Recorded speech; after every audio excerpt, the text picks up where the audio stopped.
ડીસા નગરપાલિકાની બેદરકારીનો એક કિસ્સો સામે આવ્યો, જેમાં ઓવરબ્રિજ પર ધોળે દિવસે લાઇટો ચાલુ રહેતા દિવાળી જેવો માહોલ સર્જાયો। તાજેતરમાં યુજીવીસીએલ દ્વારા ડીસા નગરપાલિકાને 10 કરોડના વીજ બિલના બાકી લેણા માટે નોટિસ ફટકારવામાં આવી। આમ છતાં પાલિકાની બેદરકારીએ હદી જોવા મળી કે ધોળે દિવસે પણ લાઇટ ચાલુ રહી, જેના કારણે લોકોમાં કોના બાપની દિવાળી જેવા સવાલ ઉઠ્યા। રમજાન ઈદનો જાહેર તહેવાર હોવાથી રજાના મૂડમાં કર્મચારીઓ બેદરકાર બન્યા હોવાનું જણાય છે। અંદાજે 1000થી વધુ એલઈડી લાઇટો સવારે 11 વાગે પણ ઝળહળતી જોવા મળી, કારણ કે કર્મચારીઓ લાઇટો બંધ કરવાનું ભૂલી ગયા હતા। આ ઘટનાએ નગરપાલિકાના નાણાકીય સંચાલન અને કામગીરી પર સવાલો ઉઠાવ્યા છે, ખાસ કરી જ્યારે તે મોટી દેવાદાર હોવાનું સામે આવ્યું છે।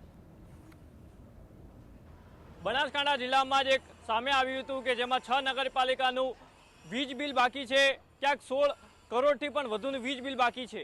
ત્યારે ડીસા યુજીવીસીએલે નગરપાલિકાને નોટિસ ફટકારી છે। ક્યાંક ભાજપ સમર્પિત નગરપાલિકા છે। ડીસાના અંદર સૌથી વધારે 10 કરોડથી પણ વધુનું વીજ બિલ બાકી છે। ત્યારે નગરપાલિકાની મોટી બેદરકારી મારા કેમેરામેન દ્રશ્યો બતાવી રહ્યા છે, ડીસાથી સામે આવી છે। ધોળા દિવસે લાઇટો ચાલુ છે, ઓવરબ્રિજ ઉપર મારા કેમેરામેન દ્રશ્યો બતાવી રહ્યા છે।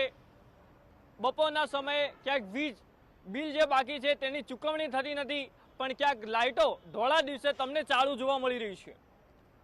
આ એક નગરપાલિકાનો બેદરકારીનો બોલતો પુરાવો છે, જે સ્પષ્ટ કરે છે કે ક્યાંક વહીવટી કામકાજના અંદર નગરપાલિકા જે કામગીરી કરી છે તેના પણ સવાલો ઉઠતા હોય છે।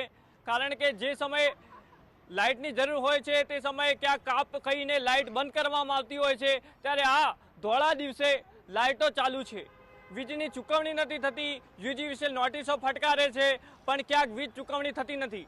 ડીસા નગરપાલિકાનું 10 કરોડથી પણ વધુનું સૌથી વધારે વીજ બિલ બાકી છે।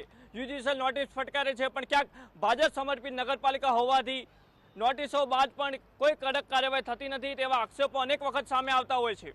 ત્યારે હાલ તો જે રીતે ડીસા નગરપાલિકાની આ કામગીરી સામે આવી છે, બેદરકારીનો બોલતો પુરાવો છે, તેને લઈને શું કડક કાર્યવાહી આવનાર સમયમાં કરવામાં આવશે ખરા, અનેક સવાલો ઉઠવા પામ્યા છે।